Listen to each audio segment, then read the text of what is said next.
नमस्कार साथियों, नाथ पब्लिकेशन के इस ऑनलाइन प्लेटफॉर्म पर पुनः है आपका हार्दिक स्वागत है।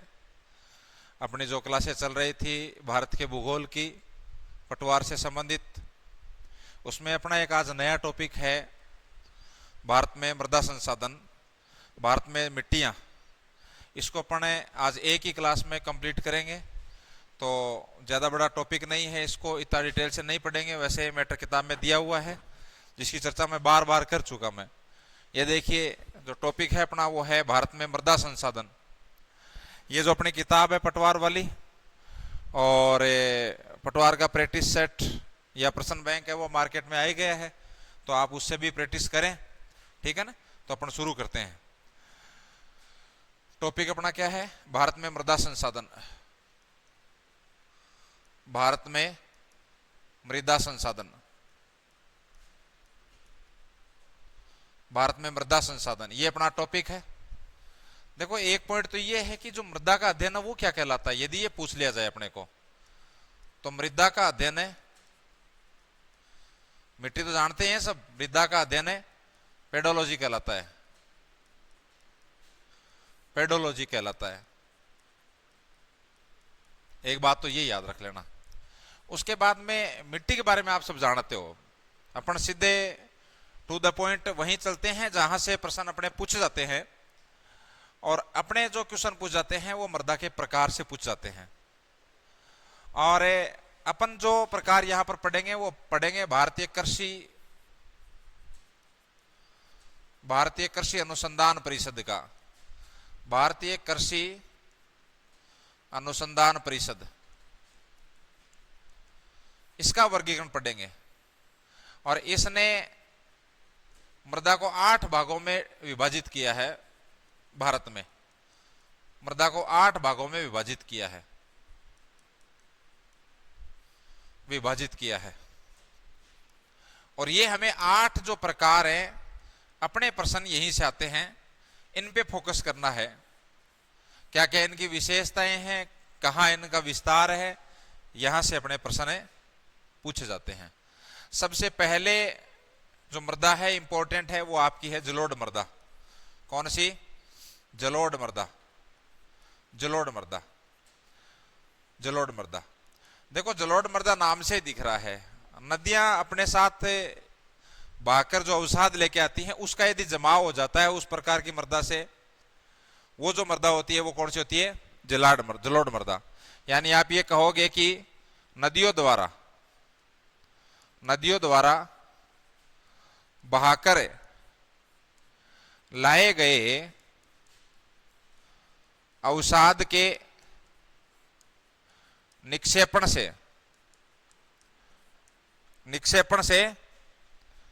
इस मृदा का निर्माण होता है,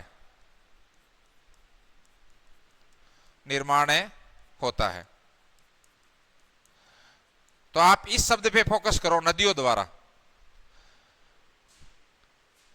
और हम ये पढ़ते हैं कि मैदान का निर्माण किससे होता है? मैदान का निर्माण कौन करती हैं? तो नदियां करती हैं। और उत्तर के विशाल मैदान का निर्माण गंगा, सिंधु, ब्रह्मपुत्र, ये जो 3 नदियां हैं और इसकी सहायक नदियां, या अपन कहें कि गंगा, सिंधु, ब्रह्मपुत्र नदी तंत्र है, इनके द्वारा उत्तर के विशाल मैदान का निर्माण हुआ है। तो उस क्षेत्र में आपको ये मिट्टी मिलेगी। तो देखो, इधर आगे हम और चलते हैं, इसमें और हमें क्या क्या याद रखना है। एक आप ये लिखोगे कि इस मृदा का निर्माण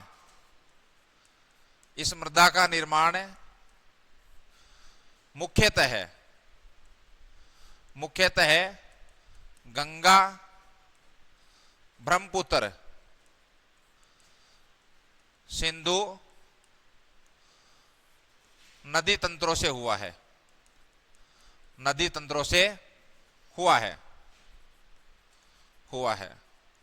इसका मतलब है ये मिट्टी आपको कहां मिलेगी? ये मिट्टी मिलेगी आपको उत्तर के विशाल मैदान में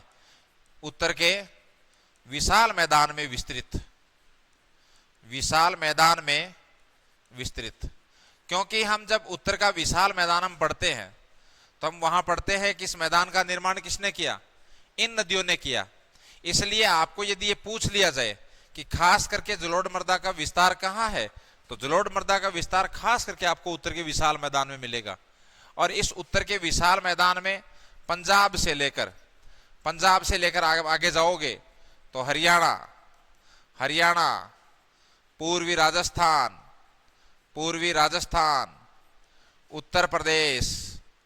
उत्तर प्रदेश, पश्चिमी बंगाल,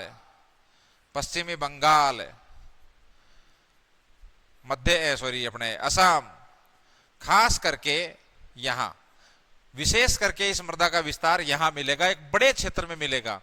इसलिए हम जानते हैं कि भारत में सर्वाधिक क्षेत्रफल वाली मृदा कौन सी है, वो यही है। सर्वाधिक क्षेत्रफल वाली मृदा कौन सी है, तो वो यही है। और इसका जो विस्तार है वो है 43% भाग पर। पूरे भारत के 43% भूभाग पर कौन सी मृदा फैली हुई है, तो वो जलोढ़ मृदा फैली हुई है। क्लियर मेरी बात यहां तक। और इस मृदा के अंदर, इस मृदा में क्या होगा, इस मृदा में पोटास की अधिकता, पोटास तो ठीक मिलेगी इसमें, पोटास की अधिकता,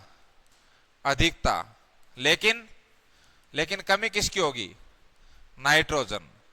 लेकिन नाइट्रोजन, जैविक तत्वों, जिसको आप ह्यूमरस बोलते हो, जैविक तत्वों, इनकी क्या होगी, कमी होगी। इनकी क्या होगी, कमी होगी, कि कमी होती है। ठीक है ना। तो ये भी थोड़ा सा याद रखना है। वापस देखो, आप बात अपन कर रहे हैं सबसे पहले किसकी, जलोढ़ मृदा की। जो भारतीय कृषि अनुसंधान परिषद है, इन्होंने मृदा को कितने भागों में डिवाइड किया, 8 भागों में डिवाइड किया। इसमें पहली मृदा कौन सी है, जलोढ़ मृदा। तो जलोढ़ मृदा का जो निर्माण होता है, नदियां अपने साथ जो अवसाद बहा कर लाती हैं, उनका जमाव करते हैं, उससे जलोढ़ मृदा का निर्माण होता है। और ये जो जलोढ़ मृदा है, इसका निर्माण है क्योंकि इसका विस्तार उत्तर के विशाल मैदान में है। तो उत्तर के विशाल मैदान का निर्माण किस नदियों ने किया है, किन नदियों ने किया है, तो गंगा, सिंधु और ब्रह्मपुत्र नदी तंत्रों ने किया है। मतलब गंगा, सिंधु और ये ब्रह्मपुत्र नदी और उसकी सहायक नदियां। तो फिर बाद में इस मृदा के निर्माण में भी भूमिका किसकी ज्यादा है, इन नदियों की है, इन नदी तंत्रों की है।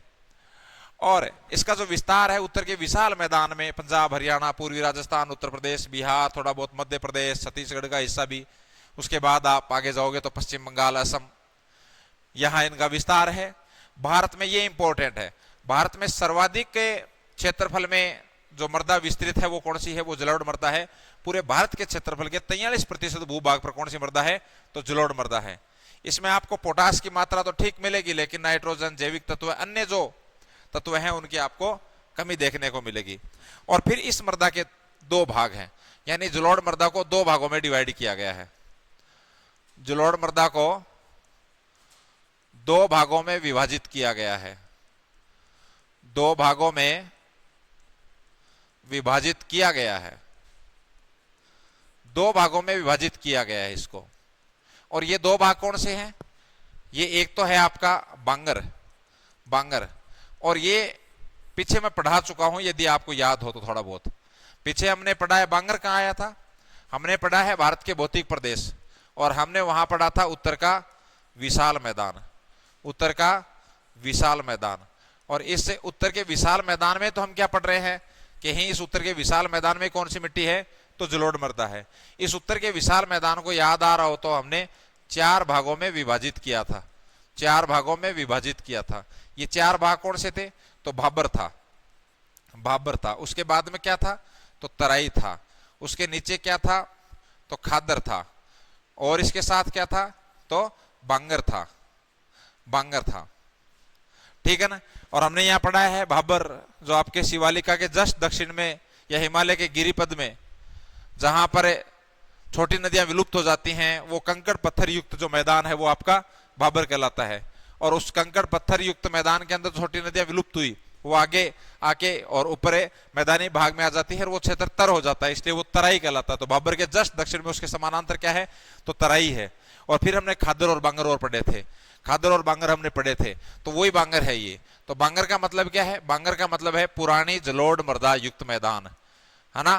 तो यहां जो मृदा होगी वो किस प्रकार की होगी, पुरानी जलोढ़ मृदा होगी। किस प्रकार की होगी, पुरानी जलोढ़ मृदा होगी। इसका मतलब क्या है, इसका मतलब यह है जहां वर्ष भर या प्रति वर्ष बाढ़ का पानी नहीं पहुंच पाता है, प्रति वर्ष बाढ़ का पानी नहीं पहुंच पाता है, पानी नहीं पहुंच पाता है, तो फिर वो क्या कहलाएगी, आपके बांगर कहलाएगी। नहीं पहुंच पाता है, नहीं पहुंच पाता है ना। तो अब जैसे भाई मैदान का निर्माण नदियां करती हैं, वो तो कभी वो वहां से अवसादों को लेकर आई हैं, लेकिन आज की स्थिति में वहां पर यदि हर साल यदि बाढ़ का पानी नहीं पहुंच पा रहा है या नदी का पानी नहीं पहुंच पा रहा है, तो वो जो है तो जलोढ़ मृदा, लेकिन है कैसी, पुरानी है वो।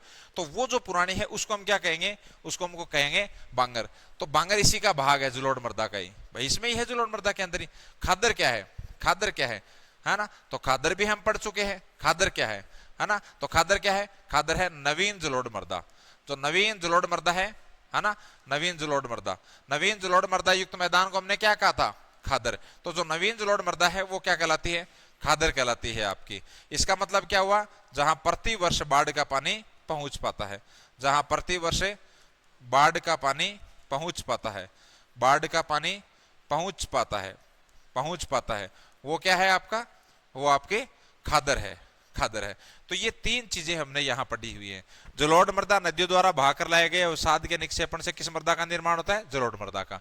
जलोढ़ मृदा का विस्तार खास करके उत्तर के विशाल मैदान में, जहां पर गंगा, ब्रह्मपुत्र, सिंधु इन नदी तंत्रों का योगदान है, ठीक है ना। पंजाब, हरियाणा, पूर्वी राजस्थान, उत्तर प्रदेश, पश्चिम बंगाल, असम। भारत में सर्वाधिक क्षेत्रफल वाली मृदा कौन सी है, तो ये आपकी जलोढ़ मृदा है, ठीक है ना। और इस मृदा में क्या है, पोटास तो ठीक है, लेकिन इसके अंदर नाइट्रोजन, जैविक तत्व इनकी क्या पाई जाती है, कमी पाई जाती है। फिर हमने इसको कितने भागों में डिवाइड किया, दो भागों में, एक तो बांगर और एक है खादर। ये बांगर और खादर अच्छी तरीके से हम जब हमने उत्तर का विशाल मैदान पढ़ा था तब उसको अच्छी तरीके से पढ़ा था। तो यहां पर भी आपको दोबारा और इतनी गहराई से पढ़ाने की आवश्यकता नहीं है, क्योंकि वहां पर मैं डायग्राम के माध्यम से आपको पढ़ा चुका हूं। तो ये आपकी पहली मृदा कौन सी होगी, जलोढ़ मृदा होगी। एक चीज इसमें याद ये रखना है आपको कि इस मृदा के उपनाम पूछ ले आपको, किसके, जलोढ़ मृदा के, जलोढ़ मृदा के उपनाम। तो ये भी बहुत इंपॉर्टेंट है, एक मिनट। जलोढ़ मृदा के उपनाम या अन्य नाम, जलोढ़ मृदा के उपनाम या फिर अन्य नाम, और किस नाम से जाना जाता है इसको, यहां से भी प्रश्न आता है अपने, ठीक है ना। तो इसे हम कहते हैं दोमट मृदा। क्या कहते हैं, दोमट मृदा। इसे हम कहते हैं कछारी मृदा। क्या कहते हैं, कछारी मृदा। एक चीज याद ये रखना है कि सर्वाधिक उपजाऊ मृदा है ये, जो हम 8 पढ़ेंगे उनमें सर्वाधिक उपजाऊ मृदा कौन सी है, जलोढ़ मृदा है ये, जलोढ़ मृदा है ये। सर्वाधिक उपजाऊ मृदा कौन सी है, जलोढ़ मृदा। अच्छा एक ध्यान रखना कि बाद में मान लो सपोज करो कि यहाँ पे ये ऑप्शन में आ जाए अलग अलग, तो फिर इसमें सर्वाधिक उपजाऊ कौन सी है, तो खादर है। फिर बाद में सर्वाधिक उपजाऊ कौन सी है, खादर है। सर्वाधिक उपजाऊ कौन सी है भाई, खादर है, ठीक है ना। ये कम उपजाऊ है, ये बांगर है ना, ये थोड़ी कम उपजाऊ है इसकी तुलना में। किसकी तुलना में कम उपजाऊ है, किसकी तुलना में, किसकी तुलना में, खादर की तुलना में। इसलिए अपन यहाँ पर क्या करते हैं, रासायनिक उर्वरकों का प्रयोग करते हैं। यहाँ पर रासायनिक उर्वरकों का प्रयोग करते हैं, रासायनिक उर्वरकों का प्रयोग करते हैं। तो ये बात भी आप थोड़ी सी याद रखना भाई। क्लियर मेरी बात। ये आपकी जलोढ़ मृदा सबसे ज्यादा इंपॉर्टेंट मृदा है, जलोढ़ मृदा। यहां से प्रश्न है बार बार आता है। क्लियर यहां तक। अब आ गया जो उसके बाद में 2 नंबर की जो मृदा है, 2 नंबर की मृदा है वो क्या है, लाल पीली मृदा। क्या, लाल पीली मृदा, लाल पीली मृदा। 2 नंबर में मृदा कौन सी है, तो आपकी लाल पीली मृदा है, ठीक है ना। यहां पे देखिए इस रंग का कारण भाई, एक तो नाम से दिख गया कि इस मृदा का रंग कैसा है, तो लाल पीला रंग कैसा है, लाल पीला। और लाल पीला रंग होने का कारण क्या है, इसका कारण क्या है, इसका कारण है आयरन ऑक्साइड। क्या, आयरन ऑक्साइड, आयरन ऑक्साइड तथा जल योजन के कारण, जल योजन के कारण, जल योजन के कारण, ठीक है ना। आयरन ऑक्साइड और जल योजन के कारण इसका रंग कैसा हो जाता है, लाल पीला हो जाता है, लाल पीला हो जाता है। कैसा हो जाता है, लाल पीला हो जाता है। क्लियर बात। अब इसका यदि आपको विस्तार पूछ लिया जाए कि इस लाल पीली मृदा का विस्तार कहां कहां है, तो देखिए इसका जो विस्तार है, एक मिनट, मुख्य बहुत ज्यादा रही है भाई आज, है ना।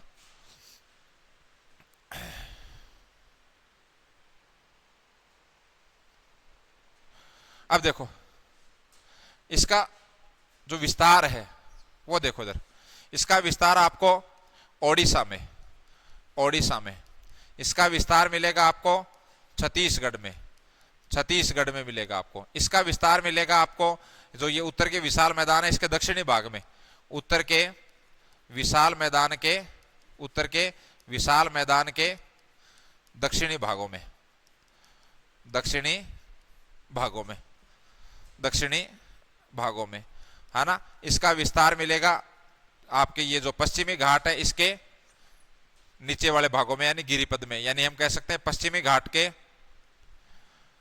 पश्चिमी घाट के गिरिपद, ठीक है ना। यहां इसका विस्तार मिलता है। कौन सी मृदा का? तो ये कौन सी मृदा होगी आपकी? लाल पीली। रंग कैसा है? रंग इसका लाल पीला है। लाल पीला होने का कारण क्या है? आयरन ऑक्साइड और जल योजन, ठीक है ना।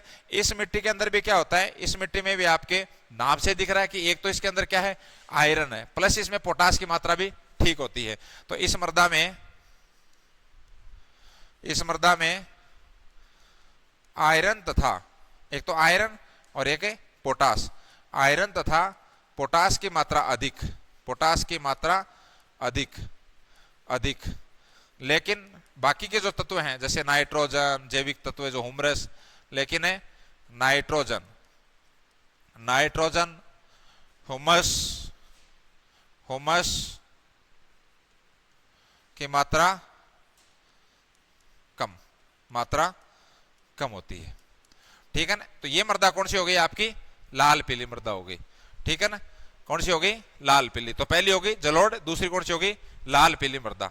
अब आ जाओ तीसरी मृदा, और तीसरी आपकी है लेटेराइट मृदा। कौन सी है? लेटेराइट मृदा। कौन सी मृदा भाई? लेटेराइट मृदा। ये शब्द है एक, देखो यहां पर लेटर, लेटर ग्रीक भाषा का एक शब्द है लेटर, और उस लेटर का अर्थ क्या होता है? उसका अर्थ होता है ईंट, और ईंट को हम किस में काम में लेते हैं? तो मकान बनाने में। तो इस मिट्टी को हम किस काम में लेंगे? मकान बनाने में काम में लेंगे, ठीक है ना। तो ये चीज भी आपको याद रखना है कि लेटेराइट, लेटेराइट ग्रीक भाषा के, ग्रीक भाषा के लेटर शब्द से बना है, लेटर शब्द से बना है। किससे? लेटर शब्द, लेटर शब्द से बना है, जिसका अर्थ है, जिसका अर्थ क्या है? ईंट, जिसका अर्थ है ईंट है, जिसका अर्थ क्या है? ईंट है। तो इस मृदा का जो उपयोग होगा, इस मृदा का उपयोग क्या होगा? मकान बनाने में होगा। किसमें? मकान बनाने में होगा, मकान बनाने में होगा। भाई बजरी वगैरह काम में लेते हैं ना अपन, तो वही लेटेराइट मृदा। अब बात करते हैं इस मृदा के रंग की। इस मृदा का रंग कैसा है? इस मृदा का रंग है लाल लोमी। कैसा? लाल लोमी, या अपन दूसरी भाषा में कहे तो लाल भूरा। कैसा? लाल भूरा, लाल भूरा। वो थोड़ी देर पहले पढ़ रहे थे, वो कैसी थी? वो लाल पीली थी। ये कैसी है? लाल लोमी या लाल भूरा है इसका कारण। और इस रंग का कारण क्या है? इस रंग का कारण है आयरन ऑक्साइड, है ना। आयरन ऑक्साइड, आयरन ऑक्साइड, उसमें तो आयरन ऑक्साइड और जलयोजन था, और इसमें आयरन ऑक्साइड और एल्यूमिनियम के तत्व मिलते हैं इसके अंदर। क्या मिलते हैं?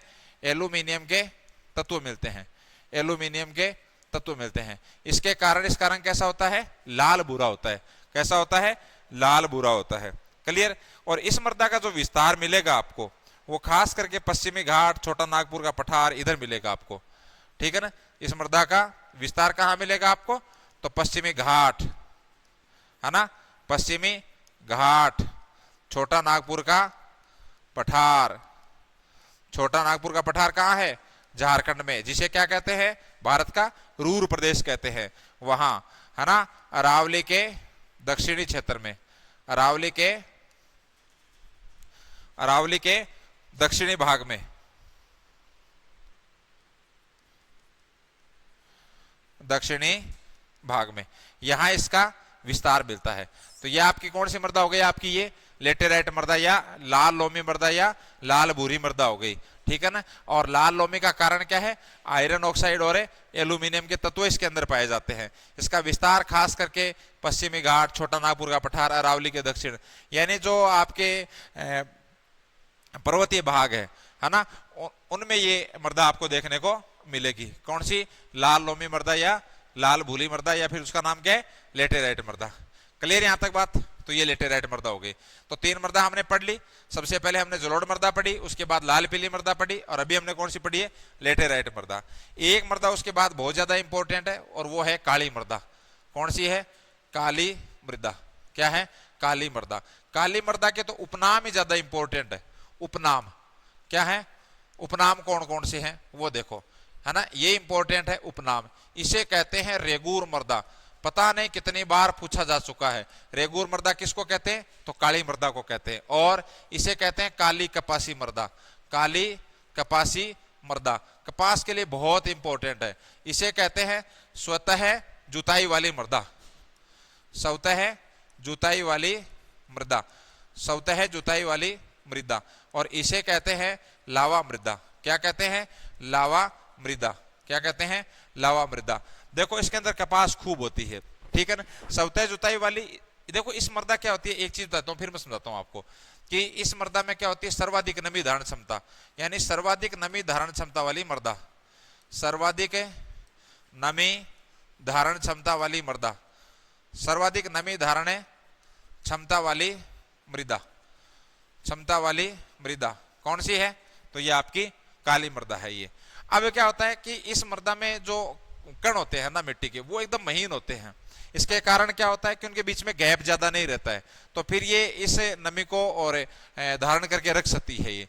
तो बाद में क्या होता है कि जैसे ही धूप पड़ती है तो वो मिट्टी फट जाती है वो, और बीच में क्या बन जाती है? उसके अंदर दरारें, और उसमें हम क्या करते हैं? कपास बो देते हैं, है ना।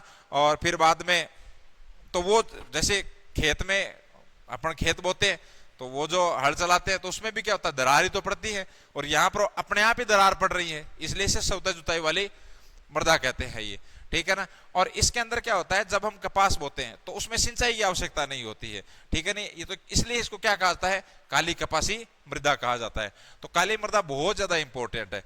इस मृदा का जो निर्माण है ना, इस मृदा का निर्माण किससे हुआ? ज्वालामुखी प्रोसेस से, है ना। तो आप लिखोगे इस मृदा का निर्माण, इस मृदा का निर्माण ज्वालामुखी प्रक्रिया से।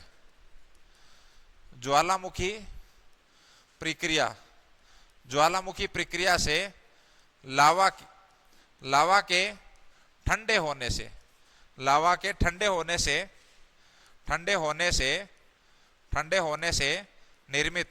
अब जो लावा ठंडा हो गया तो चट्टान के रूप में निर्मित हो गया, तो ठंडे होने से निर्मित बेसाल्ट चट्टानों के अपक्षय व अपर्दन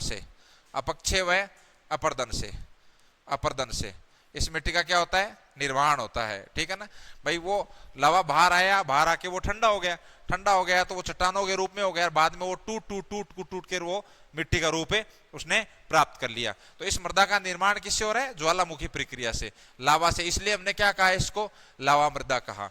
इसका जो विस्तार है, इसका विस्तार आपको गुजरात के दक्षिण में मिलेगा, है ना। और यहीं कपास खूब होती है। गुजरात हो गया, महाराष्ट्र हो गया, है ना, कर्नाटक हो गया, आपका कर्नाटक हो गया, और दक्षिणी मध्य प्रदेश हो गया। इस बेल्ट में इस मृदा का विस्तार आपको खूब मिलेगा। तो ये मृदा कौन सी हो गई भाई आपकी? ये आपकी काली मृदा हो गई। ये कौन सी हो गई? आपकी काली मृदा हो गई। क्लियर मेरी बात? उसके बाद आगे चलो, अपन आगे चलते हैं। आगे वाली जो मृदा है कितनी होगी? 4 हो गई। आगे देखिए 5 नंबर पे एक है आपकी क्या? पर्वतीय मृदा। क्या? पर्वतीय मृदा। इसका जो अन्य नाम है, ये नाम से दिख रहा है, पर्वतीय भागों में मिलती है। इसका अन्य नाम है वनीय मृदा। और इसका कारण है वर्षावन। इसका कारण क्या है? वर्षावन। यानी यहाँ पर खूब वर्षावन मिलेंगे इस मृदा के अंदर आपको, इसलिए पर्वतीय मृदा को क्या कहते हैं? वर्षावन कहते हैं। और इसका जो विस्तार है आपको, इसका विस्तार हिमालय के अंदर मिलेगा। कहाँ मिलेगा? हिमालय के अंदर मिलेगा। इसका विस्तार आपको उत्तर पूर्वी भारत में मिलेगा, ठीक है ना। इसका विस्तार कहाँ मिलेगा? इसका विस्तार पश्चिमी घाट में मिलेगा। पर्वतीय मृदा है ना, तो इसका विस्तार पश्चिमी घाट में मिलेगा। और यहाँ पर क्या होता है, जब ये यहाँ पर बारिश होती है या फिर नदियों के माध्यम से, तो फिर इसके अंदर क्या होता है, खनिज तो वो सारे के सारे नीचे चले जाते हैं, है ना, पानी के साथ साथ, और ऊपर कंकड़ युक्त मृदा, कंकड़ पत्थर युक्त मृदा रह जाती है। वो मृदा क्या कहलाती है, आपकी पर्वतीय मृदा कहलाती है। क्लियर मेरी बात, ठीक है ना। तो ये भी थोड़ा सा आपको याद रखना भाई, है ना। ये जो मृदा एक तो अपने कृषि बागानों के लिए प्रसिद्ध है, ये है ना, ये है मृदा कृषि बागानों के लिए प्रसिद्ध है, ये कृषि बागानों के लिए प्रसिद्ध है, ये कृषि बागानों के लिए प्रसिद्ध है ये, ठीक है ना, कृषि बागानों के लिए, है ना, जिसमें खास करके आपके क्या हो गए, कृषि बागान के अंदर खास रूप से क्या होते हैं आपके, हैं जो अपने ये चाय है, कॉफी है ना, मेवे है, ये इनके लिए ये मृदा क्या है, बहुत ज्यादा इंपॉर्टेंट है। तो यह आपकी हो गई पर्वतीय मृदा या फिर वनीय मृदा हो गई। क्लियर मेरी बात यहां तक। उसके बाद देखो फिर ये 5, उसके बाद 6 नंबर पे मृदा कौन सी है, तो रेतीली मृदा है। कौन सी, रेतीली मृदा है, रेतीली मृदा। रेतीली मृदा का अन्य नाम क्या है, ये तो अपन राजस्थान वाले सब जानते ही हैं, है ना। तो इसका अन्य नाम क्या है, बलुई मृदा। क्या है, बलुई मृदा।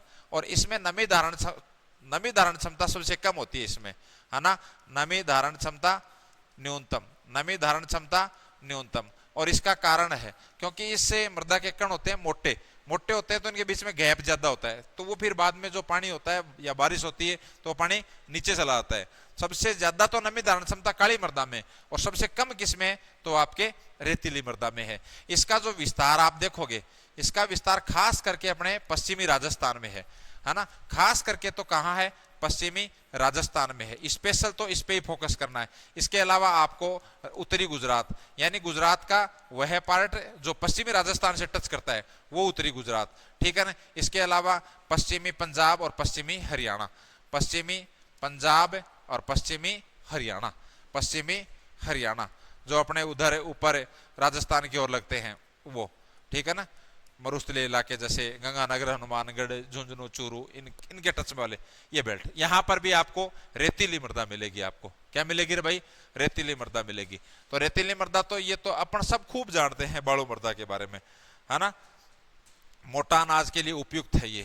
किसके लिए उपयुक्त है, मोटा अनाज के लिए उपयुक्त, मोटा अनाज के लिए क्या है ये, उपयुक्त है। अब देखो इसके अंदर एक मृदा और है, वो मृदा देखो आप, एक मृदा और है, और उस मृदा का नाम है रेतीली भूरी मृदा। क्या नाम है, रेतीली, रेतीली भूरी मृदा, रेतीली भूरी मृदा, रेतीली भूरी मृदा। ये रेतीली भूरी मृदा है, इसका जो निर्माण है ना, वो नदियों द्वारा, नदियां है ना वो करती हैं, ठीक है ना। और नदियां अपने साथ कुछ जैविक तत्व लेके आती हैं और उसका जमाव कर देती हैं इसी रेतीली के अंदर।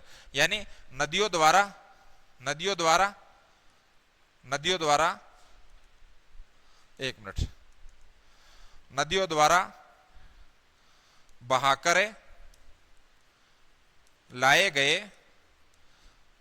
गए अल्प जैविक तत्वों से निर्मित, जैविक तत्वों से निर्मित, ये क्या कहलाती है, ये आपकी क्या कहलाती है, ये भूरी रेतीली मृदा। ये तो इसी का प्रकार है ये। इसका अन्य नाम है सीरोजम। क्या नाम है, सीरोजम। जब आप राजस्थान पढ़ते हो तो यहां इस मृदा को थोड़े डिटेल से पढ़ते हो, सीरोजम, सीरोजम, सीरोजम, ठीक है ना, सीरोजम। तो ये इसी का प्रकार है रेतीली मृदा का ये। क्लियर मेरी बात। तो अगली मृदा कौन सी होगी आपकी, रेतीली मृदा होगी, ठीक है ना। अब आगे पढ़ चलते हैं। एक मृदा है, उसके बाद में 7 नंबर पे पीट मृदा। क्या, पीट मृदा। पीट मृदा का जो अन्य नाम है, पीट मृदा का अन्य नाम है दलदलीय मृदा, दलदलीय मृदा, दलदलीय मृदा। और दलदलीय मृदा क्यों कहते हैं इसे, एक तो देखो इस मृदा का जो विस्तार मिलेगा ना आपको, वो डेल्टा क्षेत्र में मिलेगा। इस मृदा का विस्तार कहां मिलेगा, डेल्टा क्षेत्र में। और डेल्टा क्षेत्र में बार बार समझा चुका डेल्टा क्षेत्र क्या होता है। डेल्टा क्षेत्र क्या होता है कि कोई नदी ऐसे बहकर आती है और जैसे ही वो बड़े समुद्री क्षेत्र में गिरती है तो यहाँ उस अवसाद को जमा कर देती है वो गिरने से पहले, और फिर ये टीला हो जाता है, फिर ये नदी ऐसे बढ़ने लग जाती है, फिर यहाँ टीला हो जाता है ना, फिर ये नदी ऐसे बढ़ने लग जाती है। ये जो डेल्टा है, यहाँ पे देखो ये क्षेत्र कैसा होगा, दलदलीय होगा। तो यानी इस मृदा का जो विस्तार है वो डेल्टा क्षेत्र में होगा। और डेल्टा क्षेत्र में हम जानते हैं कि डेल्टा क्षेत्र कौन कौन से, तो एक तो खास जो विशेषकर जो विश्व स्तर पर फेमस है वो अपने गंगा ब्रह्मपुत्र का डेल्टा, जिसे सुंदरबन का डेल्टा कहते हैं। तो इसका जो विस्तार है वो आपको कहां मिलेगा, गंगा ब्रह्मपुत्र डेल्टा क्षेत्र में। एक तो ये डेल्टा हो गया, इसके अलावा डेल्टा के लिए और कौन सी नदियां प्रसिद्ध हैं जो हमने पीछे पढ़ी हैं, महानदी, गोदावरी, कृष्णा, कावेरी, खास करके ये है ना, महानदी, गोदावरी, कृष्णा, कावेरी, कावेरी आदि नदियों के डेल्टा क्षेत्र में, डेल्टा क्षेत्र में। तो यहां इसका विस्तार मिलता है। तो ये मृदा कौन सी हो गई, पीट मृदा, या इसी का दूसरा नाम क्या है भाई, दलदलीय मृदा। तो पीट मृदा और दलदलीय मृदा दोनों एक ही हैं। और लास्ट जो प्रकार है वो आपके कौन सा है, लवणीय मृदा। कौन सा, लवणीय मृदा। लवणीय मृदा, ये नाम से दिख रहा है लवणता की मात्रा अधिक। इसका तो दूसरा नाम है वो है क्षारीय मृदा। क्या, क्षारीय मृदा। क्षारीय मृदा, इसके अंदर क्या होगा, लवणता की मात्रा अधिक, है ना, लवणता की मात्रा अधिक। लवणता की मात्रा क्या होगी इसके अंदर, ज्यादा होगी इसके अंदर। तो इसे हम क्या कहेंगे, लवणीय मृदा कहेंगे। कच्छ खास करके इसके लिए प्रसिद्ध है भाई, ठीक है ना। गुजरात का जो कच्छ क्षेत्र है ना, कच्छ, कच्छ का रण या कच्छ, कच्छ कहां, गुजरात में। तो ये कच्छ ये खास करके इसके लिए प्रसिद्ध है। यहां लवणीय मृदा सर्वाधिक मिलती है आपको, है ना। लवणीय मृदा का मुख्य विस्तार आपको कहां मिलेगा, कच्छ में मिलेगा। मुख्य विस्तार कहां मिलेगा आपको, तो वो आपको कच्छ में मिलेगा। क्लियर मेरी बात। तो ये आपकी कौन सी होगी, लवणीय मृदा होगी। तो ये अपने जो भारतीय कृषि अनुसंधान परिषद है उनके ये आपके 8 प्रकार हो गए। एक बार वापिस शुरू से देख लेते हैं अपन, ठीक है ना। देखिए इधर भारतीय कृषि अनुसंधान परिषद ने मृदा को कितने भागों में डिवाइड किया, 8। जलोढ़ मृदा, नदियों द्वारा बहाकर लाए गए अवसादों के निक्षेपण से, यानी उस अवसादों के जमाव से जो मृदा का निर्माण होता है वो मृदा क्या कहलाएगी आपकी, जलोढ़ मृदा। इस मृदा का निर्माण उत्तर के विशाल मैदान में मिलेगी। तो इसका निर्माण कौन करेंगे, गंगा, ब्रह्मपुत्र, सिंधु, इन ये नदी तंत्र, जिसका विस्तार पंजाब, हरियाणा, पूर्वी राजस्थान, उत्तर प्रदेश, पश्चिम बंगाल, असम, यहाँ पर सर्वाधिक क्षेत्रफल वाली मृदा यही है। और सर्वाधिक उपजाऊ मृदा भी यही है, जिसके अंदर पोटास की मात्रा तो अधिक है लेकिन नाइट्रोजन, ह्यूमरस इनकी मात्रा कम होती है। इसको फिर 2 भागों में डिवाइड किया है, बांगर और खादर। ये मैंने नीचे लिखाई दिया। इनके अन्य नाम ये भी इंपॉर्टेंट है, दोमट मृदा, कछारी मृदा, बाबर और खादर, ये इसके 2 प्रकार है। उसके बाद आगे देखिए, फिर बाद में लाल पीली मृदा, जिसका रंग कैसा है, लाल पीला। कारण क्या है, आयरन ऑक्साइड और जलयोजन के कारण। इसका जो विस्तार है ओडिशा, छत्तीसगढ़, उत्तर के विशाल मैदान का जो दक्षिणी भाग है वो पश्चिमी घाट का गिरिपद है, ठीक है ना। इसमें आयरन की मात्रा ये तो नाम से दिख रहा है, और पोटास की मात्रा तो अधिक है, लेकिन नाइट्रोजन और ह्यूमरस यानी जैविक तत्व इनकी कमी देखने को मिलती है। लेटेराइट मृदा, ये जो ग्रीक भाषा का शब्द है जिसका अर्थ क्या होता है, ईंट, जिसका प्रयोग क्या कहां करेंगे, मकान बनाने में। रंग कैसा है, लाल लोमी या लाल भूरा। कारण क्या है, आयरन ऑक्साइड और एल्यूमिनियम तत्व, ठीक है। इसका जो विस्तार है वो पश्चिमी घाट, छोटा नागपुर का पठार, अरावली का दक्षिणी भाग है, यहां पर आपको ये मिलेगा। काली मृदा, तो रेगुर मृदा, इसके उपनाम बहुत इंपॉर्टेंट है। रेगुर मृदा, काली कपासी मृदा, सौते जुताई वाली मृदा और लावा मृदा। सर्वाधिक नमी धारण क्षमता करने किसमें, काली मृदा में, ठीक है। निर्माण किससे होगा, तो ज्वालामुखी प्रक्रिया से जो लावा बाहर आया वो ठंडा हो गया चट्टान के रूप में, उस चट्टान का अपक्षय अपर्दन के बाद में इस मिट्टी का निर्माण होता है। इसका विस्तार गुजरात, महाराष्ट्र, कर्नाटक, ये जो बेल्ट है वहां पर इसका विस्तार मिलेगा। उसके बाद में पर्वतीय मृदा, जिसको वनीय मृदा, वनीय मृदा क्यों कहते हैं, क्योंकि इसके अंदर वर्षा वनों की मात्रा अधिक होती है। और इसका विस्तार पर्वत यानी हिमालय, उत्तर पूर्वी भारत है ना, या फिर अपन कहें तो पूर्वोत्तर हिमालय है, और इसके बाद में पश्चिमी घाट है, ठीक है ना। और ये जो मृदा है ये अपने कृषि बागानों के लिए प्रसिद्ध है, जिसके अंदर चाय, कॉफी, मेवे ये खूब होते हैं। ये रेतीली मृदा, इसका अन्य नाम क्या है, बलुई मृदा है, ठीक है ना। नमी धारण क्षमता इसमें न्यूनतम होती है। विस्तार पश्चिमी राजस्थान में, उत्तरी गुजरात में, खास करके पश्चिमी राजस्थान याद रखना आपको। रेतीली भूरी मृदा क्या है, ये जो नदियां हैं ये अपने साथ अल्प जैविक तत्वों को लाकर जमा करती हैं, तो उस प्रकार की मृदा को रेतीली भूरी मृदा, तो इसका ही प्रकार है, लेकिन इसका संबंध नदियों से है। अन्य नाम इसको शिरोजम, शिरोजम इसका दूसरा नाम है। पीट मृदा, जिसे ही दलदलीय मृदा कहते हैं, ये मृदा डेल्टा क्षेत्र में मिलेगी। और डेल्टा क्षेत्र कैसा होगा, तो वो दलदलीय होगा।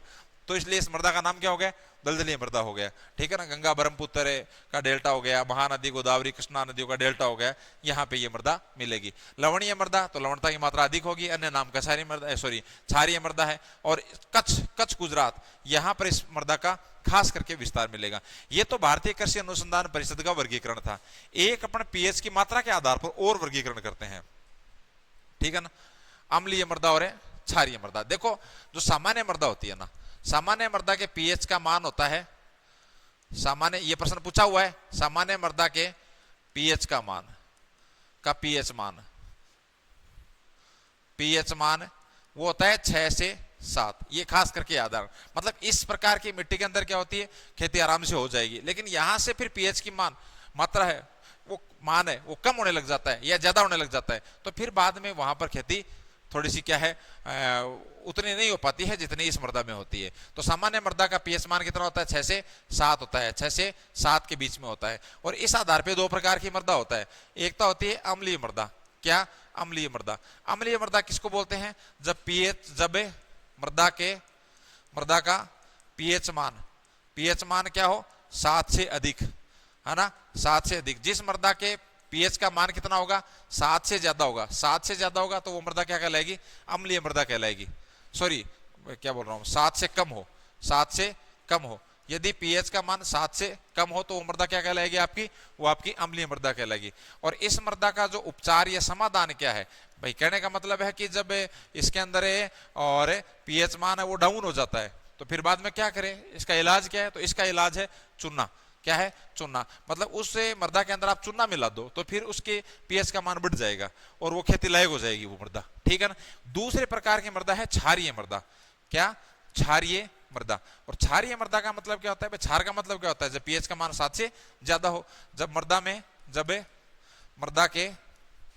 मृदा के पीएच मान कितना हो जाएगा, 7 से अधिक, 7 से अधिक, तो फिर 7 से अधिक तो वो मृदा, एक मिनट, ये मक्खियां आज परेशान कर रही है, मक्खियां आ गई है बोर्ड के ऊपर, है ना, वापस लिख रहा हूं मैं यहां पर। जब मृदा का पीएच मान है 7 से अधिक हो जाए, 7 से अधिक, तो फिर वो मृदा क्या कहलाएगी, वो क्षारीय मृदा कहलाएगी। और इसका उपचार क्या है, इसका समाधान क्या है, इसका समाधान है जिप्सम। मतलब उस मृदा में आप क्या कर दो, जिप्सम मिला दो। क्या मिला दो, जिप्सम मिला दो। तो ये भी थोड़ा सा याद रख लेना, पता नहीं कभी प्रश्न पूछ ले, क्षारीय मृदा और अम्लीय मृदा, क्षारीय मृदा और अम्लीय मृदा, ये भी पूछ सकता है। फिर बाद में मृदा अपर्दन है। तो मृदा अपर्दन के बारे में आप जानते ही होंगे भाई, मृदा का जो कटाव है वो क्या कहलाता है, मृदा अपर्दन कहलाता है। तो एक इसके अंदर छोटा सा टॉपिक और आता है, क्या, मृदा अपर्दन। मृदा अपर्दन, ये हालांकि कोई बड़ा ऐसा है नहीं महाभारत, इसलिए इसको आप किताब से आराम से पढ़ लेना। और मृदा अपर्दन है, ये एकदम आसान सा है। मृदा अपर्दन का मतलब ही क्या है भाई, मृदा का कटकर बह जाना। ठीक है ना, तो वो क्या कहलाता है, मृदा अपर्दन कहलाता है। भाई मृदा का कटाव ही क्या कहलाता है, मृदा अपर्दन कहलाता है। ठीक है ना, यानी मृदा का कटाव, ये है सीधा सीधा इसका अर्थ। मृदा का कटाव ही क्या है, मृदा अपर्दन है। और वो कटाव कैसे भी जाए, उड़ के जाए, बह के जाए किसी के साथ, तो उस आधार पे मृदा अपर्दन के प्रकार पढ़ते हो आप। ठीक है ना, क्लियर मेरी बात। जैसे जल अपर्दन हो गया, वायु अपर्दन हो गया, समुद्री अपर्दन हो गया, है ना। मृदा अपर्दन के प्रकार पढ़ते हो ना आप, मृदा अपर्दन के प्रकार। तो मृदा अपर्दन के प्रकार क्या पढ़ते हैं अपन अपने लिए, तो खास करके क्या है, जलीय अपर्दन, है ना, जलीय अपर्दन। और दूसरा क्या है, दूसरा वायु अपर्दन। क्या, वायु अपर्दन। और एक समुद्री अपर्दन होता है, लेकिन समुद्री अपर्दन तो अपने राजस्थान, अच्छा फिर अपने इंडियन पढ़ रहे हैं ना, सॉरी, अरे कहाँ दिमाग चला गया था, है ना। तो समुद्री अपर्दन, है ना, मेरा दिमाग राजस्थान पे चला गया था। तो जलीय अपर्दन, वायु अपर्दन और समुद्री। भाई जब जल के द्वारा मिट्टी बहकर किसी दूसरे स्थान पे चले जाए तो फिर वो क्या होगा, वो जलीय अपर्दन होगा। जब वायु के द्वारा बहकर दूसरे स्थान पर चली जाए तो क्या होगा, वायु अपर्दन होगा। ठीक है ना। और फिर बाद में इसमें आपके जल अपर्दन में भी फिर अलग अलग प्रकार हैं। जैसे आपके एक है परत अपर्दन। क्या, परत अपर्दन, परत अपर्दन हो गया एक। उसके बाद में आपके रिले अपर्दन हो गया है, रिले अपर दोनों हो गया ये। तो ये सब 2-4 पॉइंट हैं, ये किताब में आपके दिए हुए हैं, तो थोड़ा सा इसको मोटा मोटा समझ लेना, कोई खास ये मोटा ऐसा है नहीं, है ना। महाभारत तो ये आपके मर्दा वाला टॉपिक है ये, इसको थोड़ा स्पीड से लिया है, बाकी ये किताब में दे रखा है, आप आराम से पढ़िए। ओके, धन्यवाद।